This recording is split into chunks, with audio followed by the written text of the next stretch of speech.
What's happening, people? We're back, chatting pony with Paddy the Baddy.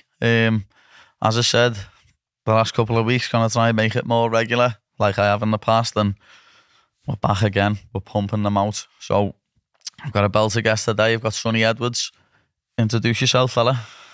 My name's I always put everyone on the spot like this. I'm used to like long introductions, stating all my accolades, but I let you introduce yourself. Yeah. Just say who you are. Let you introduce yourself.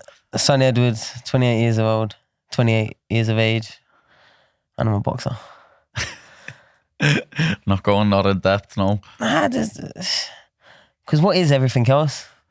Well, you know what I normally do, lad, when I do the podcast, lad, I just always say, let's go back to the start. And like, obviously, you're a professional boxer, but before that, you've got a amateur box. So what was your amateur boxing career like? I had a good one, to be honest. Started quite young. Got into boxing mainly because my brother started. And after about 2-3 months of going and picking him up with my dad, sitting there and watching some of the sessions, I wanted to do it. I remember my first session, I sparred. You know, like when you have those 80, 19-year-old boxing geezers or fighting geezers, that he'd probably seen me a couple of times, so I thought I'd probably been there. So he chucked me straight in sparring, a kid bigger than me, and he battered me. Had me crying and didn't want to go back. And then I went back and there was a good coach that was, you know, a bit more softer. And for a few months, I was just getting better. I didn't do no sparring, and then that same kid come in that made me cry the last time. I was scared to spar him again. Sparred him, punched his head in where he hadn't been to the gym pretty much since the last time. Yeah. And yeah, then he was crying, and then from that, I was addicted. I was 9 years old. 9, yeah. 9 years old, yeah. So I'm 28, 29 in January the 1st, and yeah, nearly 20 years. Mad. So I mean, people always ask me like how old was I when I got into MMA, but I didn't start doing it till I was 15. Everyone always thinks, oh, you started when you was a kid. I literally started doing it when I was 15, and I didn't really do any boxing. I done like a couple of months of boxing when I was younger. Never even ended up fighting. You know what I mean? I can remember getting me medical, and then never ended up fighting. What happened there? I don't know, lad. Just I kept forgetting I'm sure. I'm gonna have to ask me half about that. I don't even know what happened there. But yeah, just ended up falling apart, and then never ended up going back to boxing, and just started doing MMA when I was 15. But obviously I wanted to do a little amateur fight when I was a kid. It would have been a belter. How many did you end up having? Like, because people have like Peter's got like a ridiculous record, like about 300 fights or something. Do you know what? I didn't have too many, even though I boxed every year as an amateur. I didn't have loads of fights. I only really fought in the championship. So I had 41. I think I won 34. I know I won 34. I know I lost 7.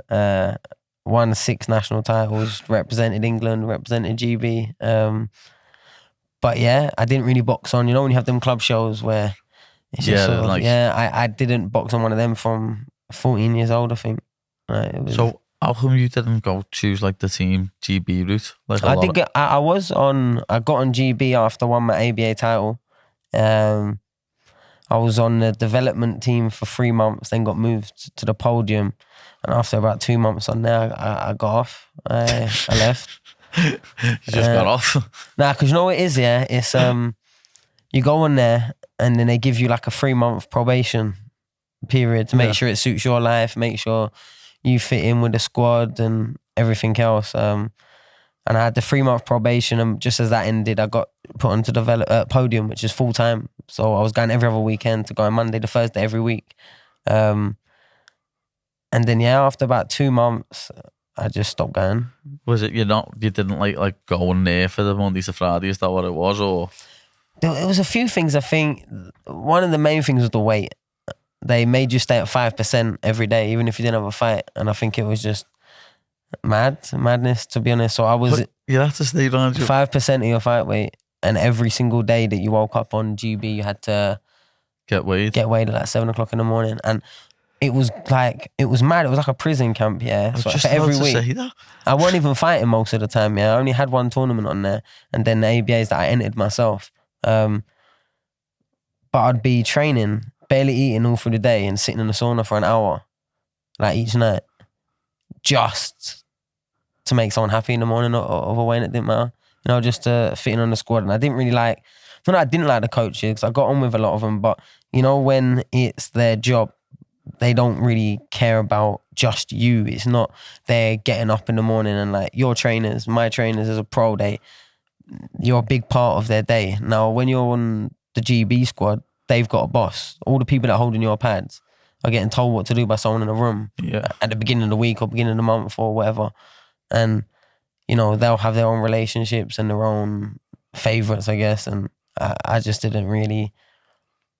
It's not that I didn't get on up there, because I liked the sparring part of it, but it was shit compared to what I was watching my brother do in the pros. Yeah. And he spent 6 years on the GB squad, and I kind of seen it from that perspective. And so I did get on, but I got off pretty much as quick as I got on. That sounds more like a drill sergeant in Full Metal Jacket or something. Yeah, it was mad. It was like waking up at 7 o'clock in the morning, checking your weight, going down doing, track at 7:45, killing yourself, doing whatever they got you to do in the morning, then coming back like 2 hours later to shadow box and then do strength and conditioning, then coming back like 3 hours later to do sparring. And that was every day, like just over and over and over again. But it's not even just physical stress, that's mental stress, knowing that you've got to wake up in the morning at a certain weight 5%, every day, at least like once a week or so. It was mad, and that was all because Frankie Gavin failed weight at the Olympics like a couple of cycles before, because one fighter, they made the decision that it's safe for everyone to be 5% of the weight, and that's what we had to do. But it's definitely not safer. I don't think so, and everyone's different. So some fighters, that 5% was easy because I was making the weight easy, but then some fighters who were big for the weight were then killing themselves just to make someone happy on the squad. In an MMA, that'd be impossible, Impossible. Anyone that watches imagine MMA 5%. That's like what you're getting like the day before. Well, they cut like 10% the day before. Yeah. Know what I mean? Like I can start to cut at like 168, 169, 170, and weigh in at 156. And do you know what? I think my main thing with the GB as well was there's so much money that gets generated, and I was getting onto it now. Like every time a fighter goes just to one of these little tournaments, if they medal, there's money getting passed from who's organising it, like the organisations. There's constant money getting sent left, right and centre. Like it's a big business, that amateur boxing, and then you spend your whole life getting on GB and they're giving you like £500 a month. I was saying the boxers don't really see £1,000 from it. And then some of the coaches are on 6-figure salary. It's scary. It's heavy, innit? I think, when you're the one that's doing all the work and they're not really asked, they just care about keeping their job, like the coaches. I can understand why you went home after 2 months. Like, I wouldn't be into that really either. I'm like yourself. I like me creature comforts. I don't like me home. People always say to me, wouldn't you move to America and do a fight camp in America? I'm like, nah. Like, still see me family all the time, every day. And mine's like the similar with my kids. Yeah. Like there was a big part, obviously when I left my last gym, Bristol City, there was a big part of me that, the world is a big place. I've travelled the world with boxing, and I've made a lot of people, met a lot of people that I could go and sort of assimilate to professional setups all over the world, like fighting does. But not being able to see my kids all weekend and that for like 6-8 weeks, I don't know if I could do it. Yeah. Like it's hard. Like my boy, my youngest, just as I come down here, he's been ill for like the last couple of days with like a stomach bug and that, and it's hard, just watching it helpless through the phone and that. Shit, man. So yeah, I'm the same. I know. As I say, I couldn't go and like move over to America and do camps in America. I understand what people do for sparring, because you get a lot more sparring partners over there, but other than that, I don't think you can get all the same training. Yeah. For me, I think I like the temperatures more time. Yeah. I would if I'm going to go travel somewhere, I want to wake up and my body just isn't cold and aching. Because you feel when it's cold, you feel everything. In the winter, you feel go everything. on holiday or nothing like that at anywhere cold, me, lad. I remember we went to Poland a few years ago, me and the missus, just to like see outfits and stuff like that. And it was snowing. Lad, it was fucking freezing, lad. And you know when it's cold in them sort of countries, I was in Ukraine and it was like 3-4 inches of snow every day. It was just like what you expect. Yeah. And the cold there is different. It's like the air. It it's is, like everything's cold. It's like you breathe and it turns into ice immediately as you go like that. And it's so cold. That hat, gloves on, coat.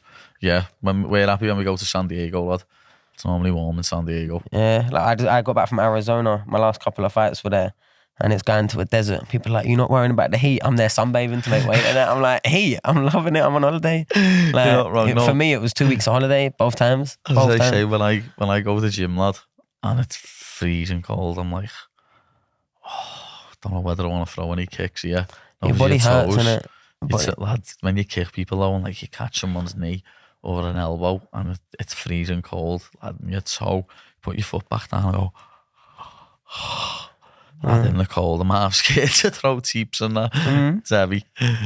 It's I don't know, I think it's more of the centre of life, you know what I mean? If the sun didn't come up for 3 days, I think everything would be dead. Yeah, it would. 3 days, everything, we'd be crazy, we'd be insane. We'd be fucked. Yeah, I think everything would just die. Everywhere pitch black. We'd have the lecky and that, like, but... Yeah, for how long? I know, because you need that solar power shit, don't you? All the bombs are just...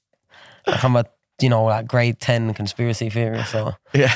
Do you know what I mean? I think if the sun don't come up 3 days in a row, we'd be, insane. We probably would, lad. Everything would stop growing and that. And look how depressed people are in this country compared to others. The what? Like, look how depressed people in this country and cold countries are. You're not wrong there. In like you feel it, when you go like to a different country, in a hot country, like, the mood is just like... The mood is always better. Always. It's probably the amount of vitamin D you're getting, isn't it? Yeah, everyone's smiling. Yeah, everyone's looking around like that. With a nice tan. That's what we need. But that's good. We just started rambling there. Let's get back to boxing. So obviously after your amateur career, how old is you when you turn pro? 20. 20 years old, yeah. That's young for a boxer, isn't it? Because boxers stay amateur for quite a bit, don't they? Yeah. I think it was a mixture of not liking the GB setup, which is kind of like the pinnacle of, I guess, what you aspire as a British amateur boxer. The favoritism of my next opponent, who I'd beat in the amateurs. He was getting sent everywhere. I got injured in a fight and I still entered the next national competition because I had nothing else. Yeah. And I got to the final. I lost in the final, close fight. It was nothing fight really. I thought I won, didn't. As soon as the decision got announced, I'm turning pro. Yeah. Like I went straight back and I was like, I'm turning pro. Didn't go back up GB and I just turned pro. Was that back when the amateur was like a point scoring system as well? Or did they change that? Nah, it was 10-9 rounds. Yeah, no, I mean like where you were, that's what I mean. It was 10-9, yeah. It was like pro. And for me, it was more the rounds. Like every single fight I'd ever lost, I'd only started losing the fight. And by the end, I weren't losing no more. And then it was just that close, like 2 rounds to 1. It's only 3 rounds, isn't it? Yeah, boxing, so by the time I'd sort of got them in the amateurs, then the fight was done. So every time I lost was like that. Like I never lost the last round, like on the cards. Yeah, ever. You got warm and got going. Yeah, like when it was the computer scoring, I'd be like down the first round. Yeah. Then like 1 point down last round and like drawing or something, and then it goes to like computer scoring. That happened a couple of times as well. I think that used to be mad, like point scoring. Mad. Just mad. Like, especially when you've got like 5 old geezers usually sat there having to press a button within it, and it was 3 had to press a button within 1 second of each other. Was it? Yeah. So like, I don't know, if there was like a combo and someone scores the first one and someone scores the last one, and it like can fuck up the time. I thought that it was like electronic. No. And it was like something in... Nah, you had 5 geezers sat there with like a little pad, and every time they fought a registered blow, they just pressed the colour. And then if they was all connected to a computer system, and if 3 of the 5 went within, I think it was a second. I'm sure it was a second. If we just sat in now and we all pressed the button, but they were 1.1 second out, it wouldn't count as a point. Lad, I did not know that. You learn something new every day, lad. I literally thought that was like you had a something in your head guard, and when an actual shot hit it, I thought it was one of them. Is that what it is with like the taekwondo and that as well? I'm not too familiar, but I guess. Because I can remember watching that in the Olympics thinking, if it's point scoring, yeah. He scored on that there. Like, how did he know? And I just assumed that it was... What the fuck is that here? I just assumed it was like a something in the head guard, and it knew when it moved. Nah, what about body shots? But in Taekwondo, they have the pad on, don't they? Yeah, not in boxing, no. Yeah, you're right, not in boxing, like. No, high-tech vests. Yeah. That you can't see. It's like a rash guard. Yeah. But yeah, obviously you went pro when you was 20 and you racked a few fights up quite fast, obviously, didn't you? Yeah. I remember my breakout fight, you was giving me grief on Instagram. Yeah, against Ryan. Yeah. Yeah. We were always going to have to come to this, weren't we? Yeah. How many fights was that in for you? I think it was my 8th. Was that your 8th fight? But it was like it was my first. It was for the belt fight. Really? Yeah, I was defending. I'd won it again. So even though he's a good guy, he weren't like the hardest of fights. I won it before. And it was a vacant title. I was only like my 5th or 6th fight. Was that like a European, that one? European. It was and European.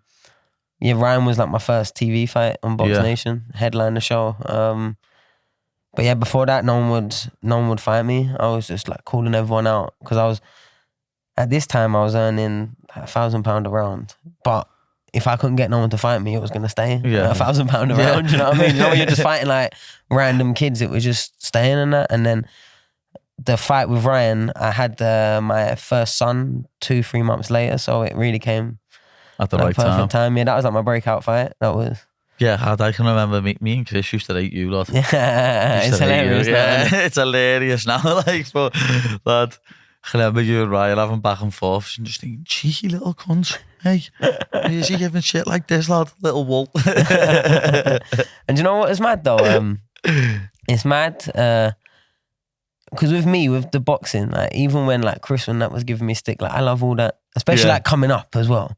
You know, like just the fact that anyone was talking about a fight that I was involved in was a buzz. You know what I mean? It was like, and I feel like me and Ryan we did a lot better with that fight than it ever should have been, if that makes sense. Like a lot more people sort of tuned in, a lot more people, because we really did for about 6-7 weeks. We just went back and forth every day. It was like tennis. Lad, and that was when I was finishing training, looking at my phone and going, that was when I was younger as well. I was active on social media then. That was when I ran my own Instagram. Like I can't run it anymore. But like that was when I ran my own Instagram and I'd just be like, bombing comment sections every day, lad, just giving people shit and getting shit back. Oh, lad, it was terrible for it, you know.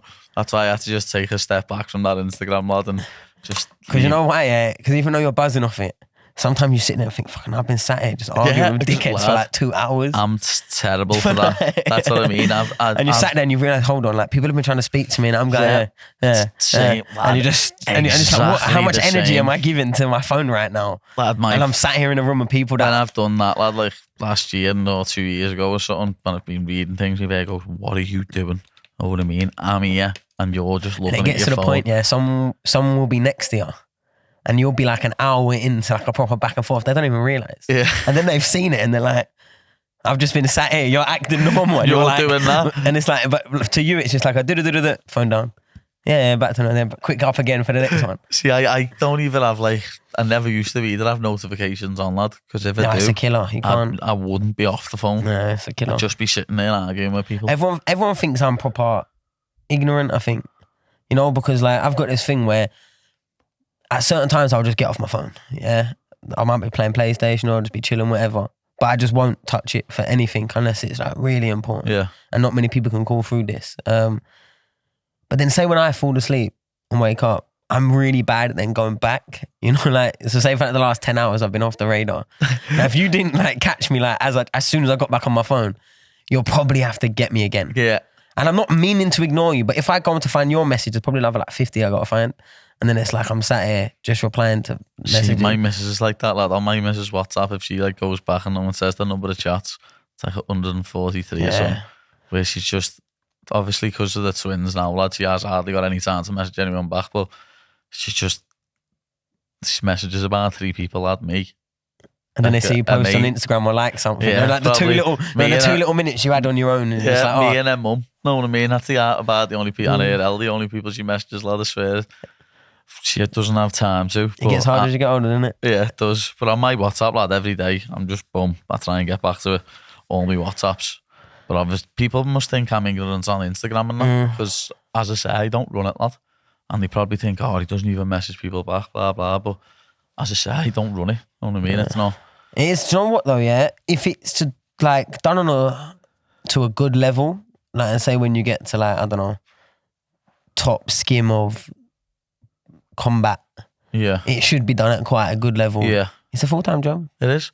Like an actual a full-time job, just to have some content going out there, like any stream, it's a full-time job. Yeah. It's mad, I think. It is. Any sort of social media stuff nowadays, lad. Any like fighter like yourself, like world champion, anything like that, you can't even do it on your own, lad. It's hard work. As I say, I'm not even a world champion, but lad, look at us sitting here with first world problems. Yeah. Social media is so hard, isn't it? Proper first world problems, that though, isn't it? No, but at the same time, yeah, do you really think that it was a condition that the human brain should ever really be put through? With social media? Internet, social media. Yeah, like, the fact that you can pull out your phone and now like press one button and see into the world of the other side of the world if they turn their camera on. My dad hates social media, lad. Yeah, but it's all like, it's all a bit kind of overwhelming, I think. Think how many connections you got now. Think how different it would have been 500 years ago. No, I even think like 30 years ago. Like if I was born 30 years earlier, lad, what would I be doing? Because UFC was only just starting. And I feel like our generations really felt the change. Like when you're a kid, it weren't. So we've still got all the parents that didn't have any of it. Lad, I always say and we to grew people, with it. Like there's loads of younger lads in our gym now. We were like millennials. They're all born after 2000, lad, like Ben and that. And I say, like, I remember saying to them, just remember VCRs. VCRs. Like, remember videos. Yeah. You know what I mean? Like the younger having to get the like pinning it back, turning it around. I said it to Alfie the other week, one of the young lads in the gym. You better buy something that did it for you. Yeah, he's like 16, 17. And what did I say to him? I said something to him about, that was it. What was the film on ITV2? He hadn't seen a film. What was used to always be on ITV2. Yeah. And I was like, lad, used to be on ITV2 every other week. You're messing out. And he was like, what? I've never even watched ITV2. Are you messing? I was like, ITV2. What? Think of the golden era of what, BBC Three. Yeah, that used to be heavy. E4. Back in the day, all the Freeview channels were sound. Now, it's mad. You've got about 50 channels on Freeview. And would you watch TV? No one does anymore. So how do you know nothing's on? I mean, I wouldn't watch them either. I flick through it every now and then. I don't even do that. I would just go on YouTube, me. I know what you mean. I generally just go on YouTube. Pick my own. You know, like I've got this thing where I want to pick my own media. Lad, my algorithm's going to fuck though, you know. Yeah, mine's just conspiracy theories. Nah, my algorithm's just turning into Miss Rachel. Lad, I'm not messing, lad. Like, my algorithm on my YouTube now is just Miss Rachel and Cocomelon. And Cocomelon. The wheels on the bus go round and round. It's a killer when the kids, you know. But you know what though, yeah? Conspiracy theory, yeah. There's like some real like subliminals. Have you sat there and proper watched the cartoons that they give to our kids? Don't get me wrong, we had the same. No, like some of the Disney ones. I know what you mean there. I've watched some of them. Don't let your kids watch Bluey. What the fuck's Bluey? Don't let your kids watch Bluey. I don't know what Bluey is. It's basically, yeah, I think it's Australian or something. But don't let your kids watch Bluey. Yeah. What is it then, lad? You can't just say like don't let them watch it. Look. Bluey, yeah. You see this little fucker here? There's two of them, yeah. But there's the dad and the mum. And now what's important about it is the dad and the mum, yeah. Because the dad just gets terrorized, Paddy. Trust me, yeah. Oh, so it's like showing your kids. Teaching your kid that mum comes, fix everything, everyone respects the mum, and the dad just gets terrorized. It's like they wake up, what should we do today? Oh, let's break dad's computer. And they just fire out the window and that. It's just bullshit on the dad. Sounds mad, over and over and over again. Swear down, don't let your kids watch Bluey, dads. Yeah, that's a big message. I'm not even joking. Serious. Or let them watch it and then see how they start acting with you, start hitting you and being horrible to you. I won't be letting my kids watch that. Like there's a bit on Miss Rachel's a belter when she's like, hop little bunnies, hop, hop, hop. All that comes on, lad. The kids are like that. It's mad, lad. Yeah, the proper you just need about up. 2 hours, just put them in a trance in front of you. Lad, the proper made up when some of that comes on. But lad, when they start doing my bird was fuming, they do like a bubble gum, it pops and it sticks to you, and like she says, like, stick it to your adults. Know what I mean? My bird's like, what's it doing saying stick it to your adults? You know what I mean? Well, what's she on about? Stick it to your adults. You know what I mean? I don't want no Chewy getting stuck to me. Lad is laughing me. That's what I mean, though. And I'm always like, My 5-year-old son knows my dad doesn't like when I watch YouTube. My dad doesn't like it when I watch adults talking. You know, like, 'cause I'm always like, you got to protect your mind. I'm speaking to him as if he's like a big, you know what I mean? Like trying to reason with him. And like, I know YouTube's good. Like, YouTube's good. Like, but be careful what you're watching, lad. I'm saying this to him. I'm sat there like watching YouTube at 28 years old, like, and I don't watch YouTube. Oh shit! Trying to explain that it's what you watch. You go down proper rabbit holes on YouTube though, don't you? Yeah. TikTok's good as well. See, that's one social media I don't really go on. I don't really use it. Like, I'm sampling the idea of like letting someone run it, just making little clips and posting it.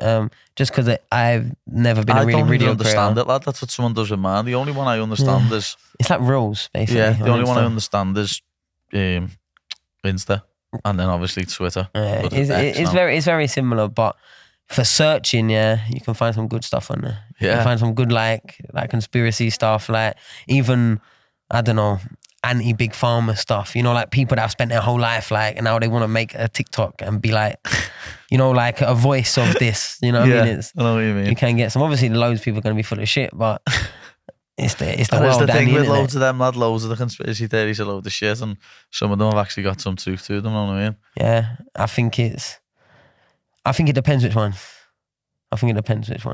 I hate it when people say the earth's flat. I don't think the earth's flat, but I do think that there's more to it than we don't know about. There could be more to it, lad. You know what I mean? Defo, but it's not flat. No, do you know why? Do you know where I think the confusion comes from? Do you want me to tell you where I think anyway? Go ahead. So, because I haven't got a fucking clue. You know, what is it? The North Pole, Antarctica, the ice wall. Yeah. Yeah. Hope I didn't get the wrong one. Now there's maps that is that where back, the fella flew through it?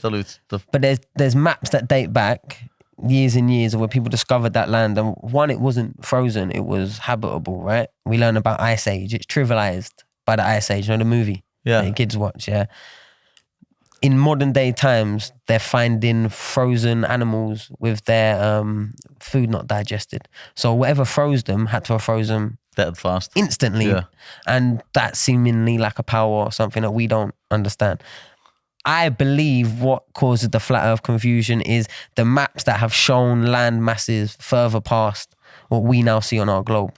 Yeah. And they do exist. And then what's more interesting for me is that when it's all names of things that we've heard of before, you know, Atlantis, Odin, Asgard, like places that are trivialized in Marvel films and folklore and stuff like that. But all things that we've heard of and everyone's heard of. Yeah. And then you have people confused as to why, you know, on these maps things have existed, and then obviously it doesn't. If you take things away from the education of the next generation, if you take it away, then it's going to create a gap in information. And I think that's where people are coming in with this philosophy that it's a flat earth. No, I don't think it is. But I do think there's definitely more land on this earth than we know about. That is one thing I do 100% agree with. I could go with that, like, defo. And I think that's where the confusion comes from. Yeah. That's why they go, no, it's flat earth because of these reasons and that. And I think there's like a reason why on certain flight paths, at random times of the day, they'll be like, everyone close their windows on random flights. Like, and that's one thing that's really like got to me. And it's usually over Greenland, and I don't know why. I don't know why, Paddy. I don't know why. And have you been looking into that to try and find out why? Oh, I've been on, and I know, do you know what? I think Greenland's actually like an interesting place because of how big it was on the map, but how big it is in reality. There's like a big change. There's a big difference. I was just about to say that though. That's the thing with a globe, innit? It's completely out of proportion.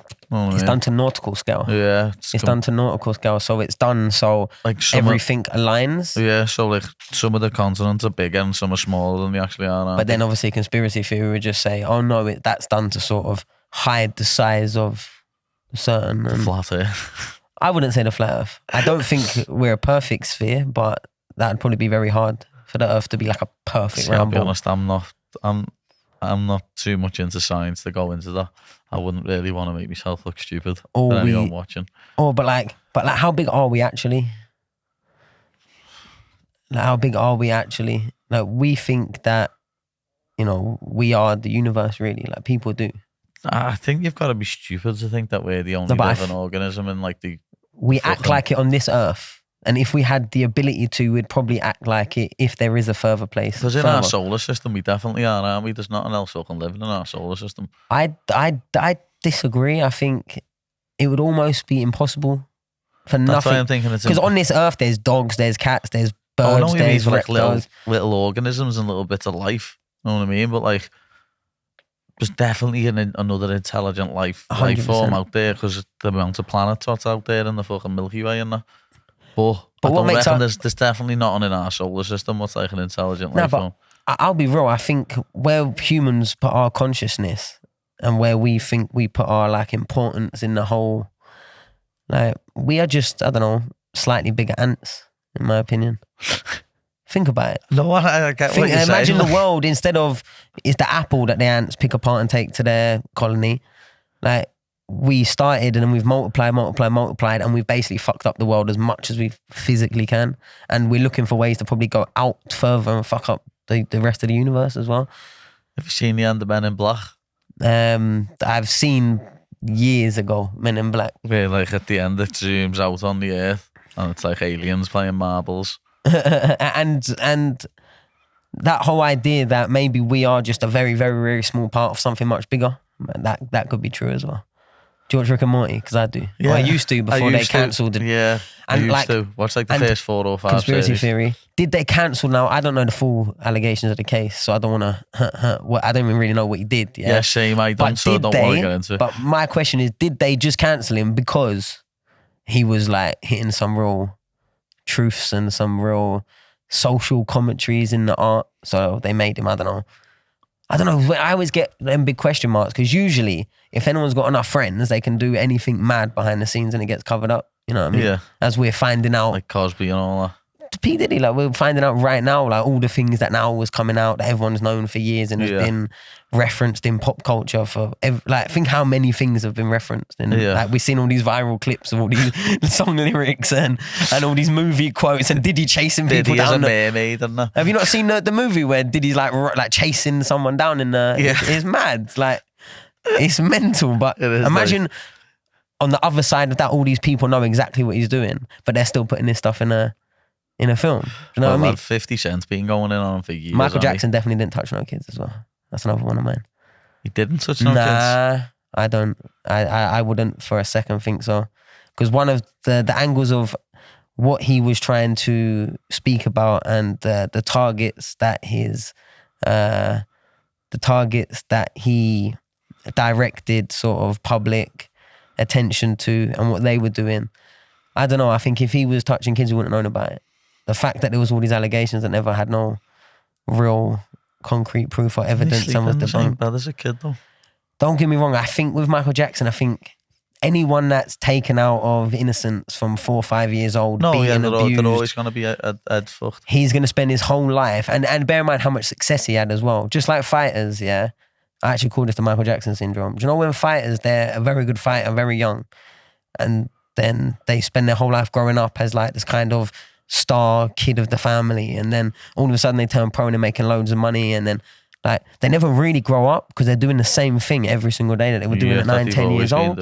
And I'm in camp, I'm not taking the bins out or doing anything for the next 2 months because I'm training and fighting. You know what I mean? Like, let's be real, we turn into kids. Like, and I think it's kind of the Michael Jackson effect where you losing that sort of part of your life. You spend your whole life trying to recapture that spark of innocence, and I think that's what he was trying to do. And I think he knew the world and how bad it could be to something so innocent, which is children. And I think he was trying to create a safe haven. But I think the media only attacked him, just like they attacked Trump. You know what I mean? I'll be real. That's one of my conspiracies. Because if he did it, he probably would have been friends with the people that are doing it, and then we wouldn't have heard nothing. You know what I mean? I like the theories, like, to be fair. Why, what you want on Trump? We're going to have to ask you about that. What you want on Trump? Yeah, no, I'm a big fan of Trump. Yeah. I'm a big fan of Trump. And I remember watching a video, with the same kid I was talking. The Don's a belter. Yeah. The same kid I was talking to you about off camera. The first time I seen a video of you, 9 years ago when I was in uni. Me and him sat there stoned in watching a video of Donald Trump like an hour and a half, 2 hour, like loads of different videos. Something like Trump will be the president. And this is the time when they were just slandering his name. So just about 9-10 years ago when, you know, the grabber and the pussy and all of the, you know, like the only things you see about Trump were just the mad stuff, Crazy memes. So then me and him sitting there at like 1:30 in the morning at uni, about to watch an hour and a half of Trump grabbing pussy and doing like mad shit to like proper laugh at, sat there and just been schooled on the world of economics and how the business and the world should work. And we're sat there looking at each other like, fucking hell, is it me or is he speaking a lot of sense here? You know what I mean? And since then, I've been a big fan of Trump since then. And then his first term, I thought was one of the better times of, you know, global politics and country relations across the world. And I think since the last 3 years has been probably 3 of the worst years for the same thing. And now I think, the world and certain things like there's big questions right now going on the food and the farmer in America. I've been to America and the biggest shock to me was 75% of the adverts on the TV are pharmaceuticals. And apart from that, lawyers. Think about it. And it's just completely like you're driving down the down the highway and there's literally billboards. Like, oh, your belly's bloated? Take this. You know what I mean? It's just constant pushing on them. It's their food. Like you've been to America, right? I know you have. You know the taste that every food has. Then there's like an underlying like taste of like corn, starch. Like that's the thing. What people say. It's in everything. Like, you eat a bite of fruit and it's like people say GMO. Like over here, you know, the allowed to have GMOs in your food or something, and over there you're allowed to have it. That's what everyone says it is. I think there's a lot of ingredients they have over there. They use a lot of different colorings, etc. But there's that corn starch like taste that for me is like overwhelming. When you go to America and eat the food over there, you eat like a bit of bread, it's like you can taste like a complete different ingredient in it. When I go over there, lad, I come back home looking like a different person. Yeah, it's heavy though, isn't it? Lad, it's heavy. It's the option though that kills you, isn't it? It's like you go there, and it's like every flavour of everything you could ever think of. It's just one Walmart, you can get anything. Yeah. You ain't got to go anywhere else. Any different like flavour milkshake that's just all there. You haven't got to worry about going to a different gaff and getting a different flavour. But lad, it's desserts and that for me over there. And the portion sizes. Everything. Like portion sizes, lad, they're just scary. Yeah. Like, lad, I got up to like 97k or something when I was there. Just like proper fat lad. Cheeks out to little bit of belly. It's just easy done over there. But with Trump attacking straight away, coming and attacking the sort of the international relations with the wars, attacking the farmer and attacking the food industry, but really quite directly, I think it gives a lot of hope for the conversations that aren't being had in the world. And I think there's a lot of them, the whole media as well, a big play on, we've lived since its inception, such a censored and such a sheltered and such an agendaed view of media. Everything that we've ever been put in front has had a room full of people sort of vetting out things that we don't need to know. And as the more and more channels have got, it's been harder to do. And now we're with social media censorship, hence Twitter's so different now that Elon Musk has gone into it. Now, do I think it's necessarily a whole complete positive now that you open Twitter and, you know, you can literally see anything on there from someone getting their head chopped off to porn. Yeah, you can, lad. You open that Twitter now. And the algorithm's mad. Like I haven't even got an official Twitter account no more. Yeah. And I've just got like a blank one to just watch. And I don't post nothing. I don't like nothing. Yeah. And after like 3 or 4 or 5 refreshes, it's always chucking up something like eating disorder, self-harming. Twitter is mad. Like, it is mad. Like the algorithm on there, it's just like, it's so dark. The internet's a dark place. Oh, the internet's a very dark place. So complete censorship, like, I don't agree with, but at the same time, I don't think just none at all. Yeah, but unfortunately, that's the world, and I think with that actually being in the conversations now of, you know, British people thought Trump was racist, sexist, and all of these things. Why? Because all the media companies that have agendas for the other side to win are going to make all the British people think that. You know what I mean? And once you start realizing, well, that's basically everything. So everyone we've ever really disliked, was we supposed to? Do you know what I mean? It's like, was we really, really supposed to? Anyway, we've been talking about conspiracies for ages here. So let's get back to boxing. Boxing. You beat Ryan. I'm bored of boxing now, mate. I said I'm bored of boxing now. I know what you mean, like. But we're going to have to give Ryan a bit of stick anyway before we move on, because you muftied Ryan. You're all mates now. But did you win every round against them, or? I thought I did. I'll be real. But I think Ryan today is a lot better than he was. Oh, yeah, of course. I think he's a lot more switched on. We've had these conversations. I think he's fighting more with purpose, seeming like maybe less ego or expectation, and he's just accepting and working hard. And I think that's what every fight sometimes has to go through. You know, that sort of, perceived expectation of where they should be. And then, I don't know, when the young whippersnapper comes up and is sort of fresher and maybe a bit fitter and faster, maybe a bit better than you thought he was, then it's hard to go through it at the time. And I think that's probably what happened. I think he expected to be a bit stronger than me, me to slow down 10 rounds I've never done before. So I think he had to, go through more range of emotions, where I was just buzzing to be in my first TV fight and it was going well. You know what I mean? So I didn't really have to change too much what I was doing. And it's been great. He's been helping me for this fight as well. Yeah. And my last fight.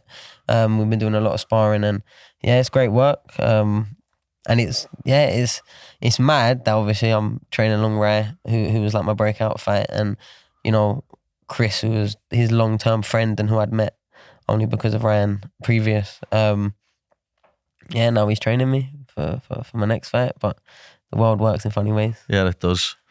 It is. It's a mad place, this world. But as you say, that was your breakout fight, and after that it was just big fights then, weren't it? Like defending that belt, and then you moved up to the actual world title. Yeah, I think to be fair, for about 2-3 years, I kind of, in between beating Ryan and probably maybe really fighting for my world title, which was like my 8th, 9th fight to my 15th fight, no one really wanted to fight me. Yeah. Because I was like, I beat Ryan quite well. And I was getting more well known, but not as well to get some of these like domestic fighters in. So I was fighting Mexican kids, Portuguese kids, like international fighters coming over. I fought Thomas Asomba, who now I manage. Just more internationals, because the British lads were waiting for it to wanted to fight. They're waiting for it to be a bigger fight. And then I had the world title shot, which kind of then was like my real breakout, I guess, my second one. Like the Farag fight sort of. This is the difference between before and after the Farag fight. And this is, I'm not trying to call no one out, but I was promoted by Frank Warren at the time. Yeah. But they didn't know. So one of the fights I boxed on, they knew my brother, because my brother was world champion, I think, at this time. One of the fights I've just weighed in, I'm sat there, and one of the Warrens, not going to name which one, not Frank though, came over, walked past me, spoke to my brother, shook his hand, bear in mind he's an Eddie Hearn fight, and walked straight past me, like I weren't even there. You know what I mean? Didn't even know I was on the show probably. Didn't even know who I was probably. You know what I mean? Fast forward after the Ryan fight, maybe like 4, 5, 6 months. I'm walking, I've got another fight just a few months after. I walked into the room for the weigh-in. Every single person that was person that was to do with the promoter came up and spoke to me one by one. Like giving me my next 2-3 fights. They was all excited about me. Oh, you get him an interview. Like it was different. Yeah. That was like it went from literally being my brother's little brother to being someone that they took a bit more serious now. But then, like I said, for about 5-6 fights, it was like I couldn't get any of the ones I wanted. Yeah.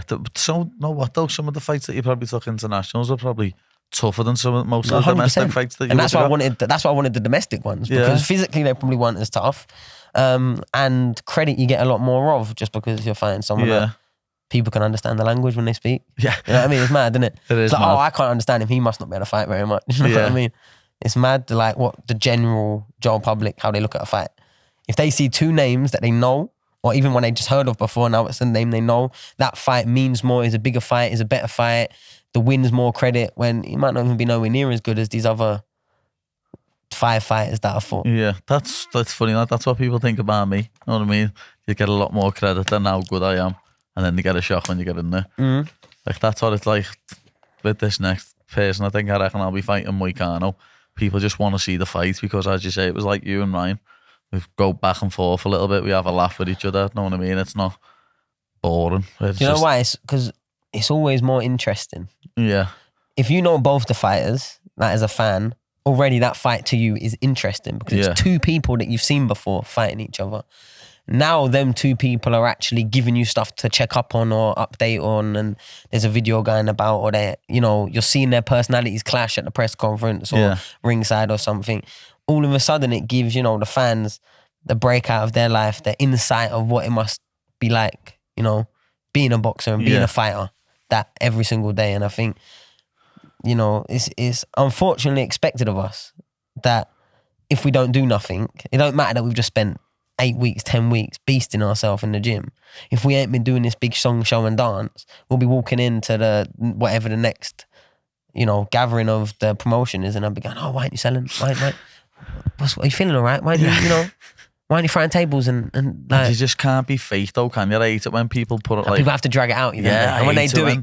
I hate it when people are fake with it, lad, and like Colby Covington, the prime example, the UFC fighter, you know what I mean? He's proper fake with it. There's a few fighters in the UFC who are proper fake with it, and that just does my head in. Like WWE style. Yeah, just be yourself, lad. Do you know who my favourite was? Chael Sonnen. Oh yeah, Chael's still going, lad. Yeah, my favourite. You could just sit and watch his his interviews were the best, lad. But it's mad how we could keep a straight face. Yeah, he still does loads of hosting stuff now. You know what I mean? Hosts like loads of podcasts and does loads of stuff on like ESPN and stuff like that. Still about on the scene, Chael. Doesn't fight or nothing. I think he was miles off with that. What's her name? Oh, that's a controversial subject of opinion. No, that Algerian fighter that got done for being a geezer, but isn't the boxer? Isn't Why? What did Chael say about it? Oh, saying basically that everyone should stop being horrible to her. Basically. I don't even know the situation with that. Is it a man or a woman? Here's another conspiracy, So, I want to know why, if in November, December 2023, if the International Boxing Association bans a female boxer because they failed a gender test, that's happened in November, December 2023. Why, circa March... 6 months later or something? No. Just 3-4 months after. So before the Olympics, in between, in the middle. Why so after you've just been banned, imagine a world where after you've just been banned for maybe potentially failing a test that says you're a man, or at least have chromosomes that suggest that you might not be participating in the right category. UNICEF. March. You've heard of UNICEF, right? Yeah. You couldn't say what UNICEF really do though, could you? But you've heard of them, just like everyone else, It's a charity, isn't it, UNICEF? Whatever it is. Because Barca used to be something really big and organised by people far powerfuler than us. All I'm saying is, why if in December, circa December 2023, she's been banned by the International Boxing Authority, as well as another female from China as well. 2 of them got banned from failing a gender test. Yeah. Why 3-4 months later did UNICEF randomly come out and make her an ambassador? No mention of the fact of the failed stuff from 3-4 months ago. They made UNICEF making a boxer an ambassador. I don't know how many boxers are ambassadors of UNICEF in the world. I don't. However, I do know one that banned from, competing, and then 3-4 months later was made an ambassador of UNICEF. 3-4 months later is in the Olympics, and in the first fight had the most viral moment because now there's questions whether it's a man or a woman, and then the woman jumped out after like 30-40 seconds. No, less than that. Did they end up winning the gold medal? Of course she did. She battered everyone, man. She battered everyone. She stopped everyone, but if she didn't, she was probably close. That's proper heavy, that, like. Yeah, and then... Yeah, I thought it was wrong on that one. But at the same time, we don't know. Like, no one actually knows the truth. Yeah, It's no all one smoke knows and the mirrors. truth, yeah. All I'm so suspicious of is why someone got banned and then was made the biggest story like 8 months later. And in between that, UNICEF got involved. Yeah. Like, UNICEF don't care about boxing. It's Like, mad, there is no like, you know how, I don't know, industries or sports or entertainment, whatever, get like big backing from, I don't know, your mainstream media. Yeah. Fighting and boxing is not one of those. No, it's not. You're right. It's not. So why are randomly an organised charity, universal, whatever the UNICEF is, making an ambassador of someone that's just failed a gender test and then making her the biggest story in the Olympics? To me, it's all like, how convenient. You think like it's put in place? Yeah, because she got banned from like the qualifiers and then still somehow went to the Olympics. I don't really know how, why, when. I don't know who made the decision that made her go. I'm not sure. But yeah, if you're banned for the qualifiers, surely you can't because of the actual she got banned. She got banned by the International Boxing Federation. Mad. And then it wasn't like 4 months before she got banned. She was UNICEF and they were sticking by her, and it was after. So now it makes me even more confused because how big UNICEF is. Do you know what I mean? Yeah. And like I know what you mean. and like I know boxers. I spent my whole life around boxers from all different places in the world, and that just seems mad. Like, just mad. Yeah. Just as in so out of like. It is proper out there, like, innit? It's like a weird one. Because when I seen it, I was like, wow, that's mad, that. But as you say, we don't know. So. And then look at the opening ceremony. I didn't even watch any of the Olympics, you know. The opening ceremony, I've seen. Did you not see that bit of the where they had 12 transgenders doing the Last Supper? No. You didn't see the reenactment of the famous Jesus the Last disciples, Supper, Last Supper, yeah. No. and they had 12 transvestites and a child. Like, it's just heavy gear for me, you know what I mean? Like, my head blows up when I watch this shit, man, I swear. For me, it's like heavy gear. No, I didn't even watch the opening ceremony. I can just remember seeing like the Olympic thing always got put up upside down, didn't it? It's a lot smaller now, the Olympics, isn't it? Yeah, it is. People used to love the Olympics, didn't they? And I think because they had such a monopoly on making sure it was the only thing really on TV back in the day. Remember growing up, like everything was Olympics on TV. There was only 5 channels. There was nothing else. Now you can go for a whole Olympic cycle just watching some clips on social media. I didn't watch much at all of this Olympics, lad. I don't think many people do. I'll be real. I don't. I'm fighting an Olympic gold medalist, and no one really knows who he is. So let's move on to that then, lad. I was going to say, like, do you like talking more about conspiracies than you do boxing, don't you? I was going to say, let's get back to you winning your world title. Yeah. But you just mentioned your next opponent, so tell us about him, because it's only a few weeks away, isn't it? Yeah, 30th of November. We're less than 3 weeks now, 2.5. A fight that has been on the cards for a long time coming. I think he was always going to be the sort of next British fighter to come through and sort of challenge me for my number 1 spot in this country. I'm number 1 in the world rated with the Ring magazine. We're fighting for the WBC interim world title. So the winner of this fight will have a challenge at the WBC champion, which is Taraji, who's a good fighter from Japan. So the stakes are high. I like me and Galal personally, like there's no real issue. We've been good competitors. Like we boxed as an amateur and I beat him. 8 months later, he's on GB going to the Olympics. I'm turning pro. 5 years later, I'm world champion, and then he's won Olympic gold. Do you know what I mean? So our paths kind of went away. We've sparred each other quite a few times over the years. Our brothers were supposed to box, but my brother wanted it, but Cal never accepted, never wanted to make the fight. So it never happened. But yeah, it's an event that I think people are getting quite excited for. It's definitely my biggest fight in the UK by some way. The show and the tickets are doing well. It's in Birmingham, and I'm looking forward to it. And it's going to be a good fight because Glau is a good fighter. That is a name that I've actually heard of, though, to be honest. Like, I don't really know that much about boxing, lad. A lot of boxing fights bore me. No, because obviously I'm used to MMA, people fucking getting picked up and slammed and fucking booting each other and elbowing each other. So and cuddling for like. You can't tell boxing's boring and not get that, Paddy. Come on. Some boxing fights are boring, lad. Know what I mean? Yeah. I agree. Just like some MMA fights are boring, you're right. Some people do. Like there was one. But at the same time, just because of how physically impressive two people having a fight in any description is, it's more insane than any other sport. No, but we're so desensitized to it now that there'll be a good scrap going on in the middle of the ring and the people even in the crowd won't be watching. Yeah, you're right there. And you know why? Because you see if randomly now we were sat here and them two over there just started scrapping, we'd be proper like looking at it like, but when it's all organised, people they lose that sort of... That's what that randomness. Because a fight between anyone, even people that can't fight, is exciting. Yeah, it's entertaining. So you put two people in the ring that can genuinely fight, but just because they're trying to like not just get levered straight away, not thinking about what's coming back, everyone's already switched off and turned channel over. Like a lot of people I know, like the Bibol Berbatov fight, a lot of people I know was like, oh, boring this. Mate, that was one that was like, because if you really know Berbatov, you know how powerful he is. Yeah. And if you really know Bivol, you know how good he is. And the fact that he kept looking tired, but then coming back with like 30, 20 punch combinations, and the fact that it was still competitive and it was close. Even though... Did you think one? I actually slightly edged more towards Bivol. However, I completely see why Berbatov won. Yeah, I thought... And I wanted Bivol to win though, so that's why. I thought Bivol or draw, to be honest. 7-5 or 6-all, like those it was. Me too, because there was...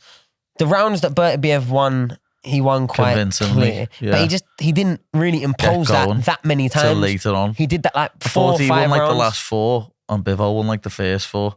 And that's how you score them other ones in between. And what Bivol was doing, I thought he was throwing a lot more. Yeah. So it looked like for me that he's being more positive. He's being more, work rate, volume, and when you're scoring fights. However, I do think like. The whole 36 minutes of that fight, you kind of was on edge because Berbatov such a monster. Yeah, and he's finished everyone he And some of those rounds where you're on edge so much, like if the judge is on just as much edge because they're still human, and they're thinking he's about to get hurt, thinking he's about to get tired. It's the body language, and then Berbatov, he might have outscored him, 5 punches to 4. But their 4 punches were like 6. More damage. They were heavier. They made him fit then. And sometimes I think it was Bivol's body language, because in like the 4th, 5th round, he looked spent, he looked exhausted. And then like 8th and 9th, he looked exhausted again. And then like 11th, 12th, like there was like 3 stages for me. And I think in those body language, when you're scoring a quick 10-9 round after the end of a 3 minutes of action before 1 minute before the next round starts, it's that the last 15 seconds and your overall picture of the round that you go with. And it's just opinions though. And I think... Like, fights used to be scored in boxing. If they went to the end of the rounds, it was a newspaper decision. So it was basically a draw, and then the newspapers just said who they thought won, and then the newspapers would have the decisions of... But they weren't official decisions because they would knock each other out. And I feel like... Because all you're really doing is dealing with people's opinions. Like, I could watch a fight, sat there with my eyes on a fight for 12 rounds, and you could watch the exact same fight, same angle or different angle. And we could say the other first complete different. And how many times does that actually happen? Yeah. How many times has you gave them first 3 rounds to him, but then someone else has got 2-1 to the other one, and you can't even see that? Yeah. And now that's just the first 3 rounds. Now you've got a whole nother night. Like, and that happens, it's layered over effect. And then people don't always get it right. We're human error. So for me, I think, if the fight gets you in the decision, either way, it's like, you just be proud of your work, be proud of the decision. Like, don't let the 3 old geezers like make you feel like the best person in the world or the shittest person in the world. Do you know what I mean? It's like, it's just a fight at the end of the day, and anything can happen. That is it though, and that's the thing with us, it all rides on that. It all rides on opinion. What them 3 opinions are. And before that, a group of like maybe a few more, maybe not, people going, this fight's good enough, let's make that for a world title. Yeah. Or that's a final eliminator now. Like, do you know, it's just like, really, it's just people making decisions on everything. We try and hide it and disguise it, but the ref's going break or not saying break. Yeah. You're right there. Foul or not a foul. Calling something or not calling the same thing. When you're in the ring and you know the referee's not really in your favour, you can feel it. Fucking hell. You can feel that a lot more, but people outside can feel it. Not when you're getting hit on the back of the head and then not hearing anything after, and no or one's like saying anything. And then all of a sudden your head's going through like the fuck, and the ref doesn't say nothing. But it's people now. You think that fucking ref hates you? He's probably like 100 miles an hour trying to be perfect. Yeah. Now you think, he's corrupt. Do you know what I mean? No, like, because he weren't trying to warn for that, because he couldn't really sit like. Yeah, but he's warned you for something lesser. I know what you mean there. Like, it's just organised people, innit? And there's always going to be,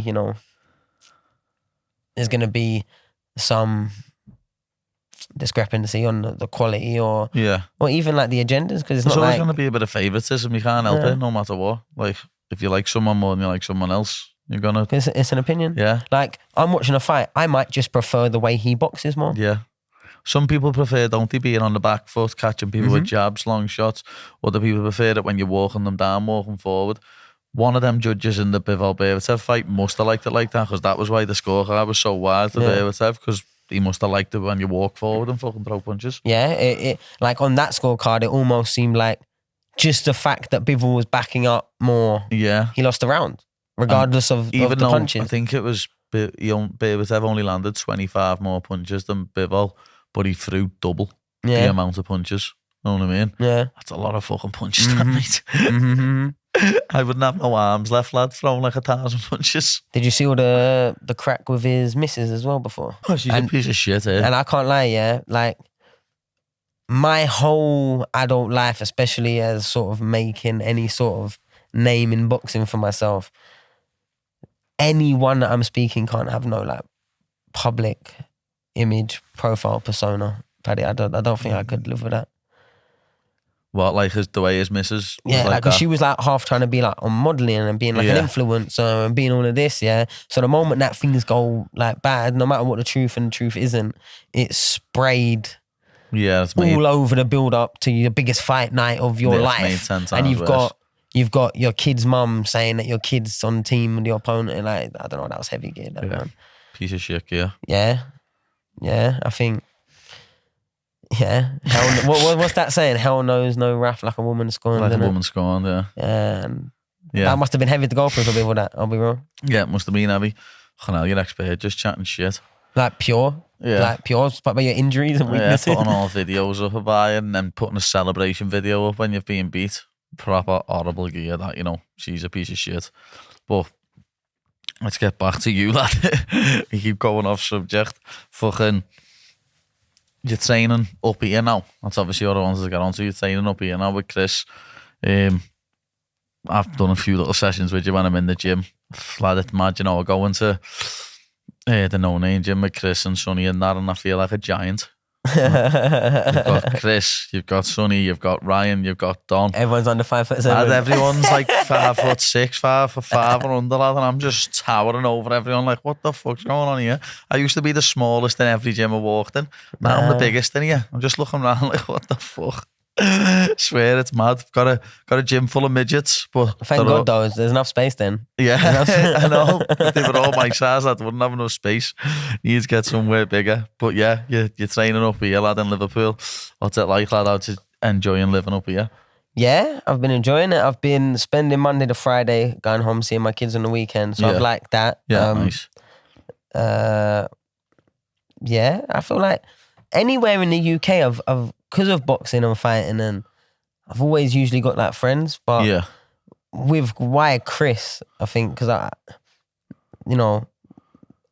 had a lot of, I don't know, potentials of trainers that I could have went down to see and train with, and I think with Chris, we get on well. We spent a lot of time with my camps with the Don. He was bringing him, helped me for the BAM fight, helped me for the last fight, came on training camps away with me, Tenerife, etc. And the way he was working with sort of any and everyone that I was sort of putting him around as well. Like, there was kickboxers that was coming over and he was doing good work with him. Like the other lads, like Ishmael fighters that I worked with, or my brother and that, doing some work for him. And because my trainer at the time, Grant, was always there, like I never, did anything with Chris, but I was always like watching and being involved in that. And I came down, did some work when I was sort of in a couple of minds, and then I did some work for him on pads, and I just, I like the way he trains, and I like the way, what he looks for, and that he's constantly trying to make you put in like effort at every stage, like he's kind of on you. He's never not on you, lad. Yeah, he but on like, you hard. no, just that actually like having someone reminding yourself that you're pushing, because I'm very good at just coasting. I'm very good at like coasting through any sort of I like, know what you mean. any work, whether it's circuits or it's pads or it's sparring, like, says anything that I need to me, I can coast. He always says it to me. Lad, as you know, whenever I'm there, he gives me more shit than anyone, lad. Come on, you fat bastard. Come on, fucking move you. But I think, to be fair, I think it's worked out perfect because also he had like built-in perfect sparring with the Don. My brother's in Liverpool as well, so I've been sparring him, Ryan, Jack as well, helping the gym, and then a few other lads, Louis Zito and a few of the lads down the Four Corner gym. Yeah, so nice. It's been sort of perfect. Like, you know, Liverpool's a hotbed for fighting and for boxers preparing for fighting, and it just made a lot of sense and was quite easy and seamless, and I've enjoyed it. To be honest, I think we're working well with each other. And it probably gave me like a bit of lease of life that I really needed. I think I'd been in the same place for 10 years. Even though I had a lot of success there and a lot of good times there and a lot of fond memories. Needed like a new look. Yeah, you know, because I had people that, you know, mean a lot to me, like Dalton in the gym. He's still like one of my closest friends. Like I worked the corner with my old coach like last month or something, with one of the fighters. So that there's no like bad blood there. I think just that mindset that I needed to kick back into, I just don't think I could have done it there anymore as well. I think that was like a big part of it, you know, that there's obviously some things, you know, on the other side of it and behind the scenes that kind of like led to the moment, but really deep down that bit of energy and a bit of, you know, uncomfortableness. Yeah. You know, like I'm buzzing, you know. Getting out of your comfort zone, going somewhere different. Yeah. Like, and even what's been nice as well, it's like I've been doing my training with Chris at our gym, and then our sparring's in like a, you know, like a bigger gym, Four Corners. And there's, you know, the other day it was like me and Charlie were sparring just before you had Callum Smith sparring, and like, you know, like when you're going to environments where, you know, you're in a ring, people are watching and that, and like a few different coaches like Swifty and that, and the lads in there. Like I really enjoyed it, to be honest. I think it's been a good camp. Probably a shame that we didn't get a bit more time, if anything. But it kind of all happened fast with me accepting taking the fight and, you know, just getting straight down to it. Full camp, so when you win this fight in it and then you're fighting for the proper WBC. I said to him, we're going camping. WBC or WBO? WBC. WBC, when you win that. And I said, when we win, we're all going camping. Chris is addicted to his camping, lad. But obviously, just before we finish, lad, you've already been a world champion. That's something probably only like 1% of professional boxers can say. Know what I mean? What does it feel like to become a professional world champion in boxing? You're going to have that feeling again in a few weeks, I have no doubt at all. Even if it's only an interim belt, you're going to win that WBC belt and then win the proper one. But you've already won a world title, lad. So what does that feel like? Do you know what? Yeah. And I don't know if I think this is me. I think this is something to do with my person and my upbringing and what was always expected of me. But once I got my world title, I weren't shocked. I weren't surprised. I weren't, oh yeah, I've made it. I've done it. Like, the first thing on my mind was like, okay, now it starts. Yeah. Because for me, boxing weren't really the journeyman. Or it weren't really the international titles no one cares about. For me, boxing is walking into a crowd that people care about, the stakes. Like, so it was getting to that, really. And I remember it was during COVID, which probably didn't help that. So there was only like 20, 30 people of all my people that I could, you know, blag tickets. Like that, so, but it was good though. But I can remember I didn't even stay down. So I fought in London. Not only did it not really like sink in or kind of change anything, I can remember like getting straight out the ring, going and doing everything I had to do after, and then getting straight in a car, like a one of those, you know, vans. Transported with the TVs in the back. Yeah. Shout out Stealth Connections. Jumping in there and flying all the way straight back. My car was parked at the gym and I lived about 25 minutes, half an hour from the gym. Yeah. So 4 o'clock in the morning, I've just fought like 5 hours before, won a world title. Yeah. Didn't have my belt because obviously you get it sent to you. The champion takes it back after. You don't get it straight away. Only on like big fights they'll do it. Yeah. Or vacant ones you get it. And I remember sat there at the underpass in Sheffield, just going up towards Barnsley. Yeah. I remember sat there at red lights, not a single person like around, thinking, fucking hell, I'm world champion. And I was sat there just listening to like any song that I'd listened to on any other day. Just sat there at the lights, but this time at 4:30 in the morning, getting back home. Like I'm just getting back from the gym or something. But now, normally there's cars on the road. There's no one. It was just like, it was so like... Surreal. And underwhelming and overwhelming at the same time. It was like I didn't want it to be anything more. It's not like I was like expecting this feeling, or it's not like any of that. It was just more like, all right, okay, I've got my world title now. What? And I was saying this to Chris the other day, and I was saying it to the Matchroom lot. Like, my world title, my belt, that case has only ever moved outside of the 5 times I think I defended it. 5-6 times I defended it. Wasn't that just sits in the cupboard? Not even like just. Yeah, I know what you mean. There, like I could like exactly where it is right now. My house I couldn't tell you, but just somewhere there, like a fucking old piece of shit. Really, like just something that's just taking up space in the corner. Yeah, like, and it's not that I don't value it or don't appreciate it. It's just like what is that? Like, it's the fight.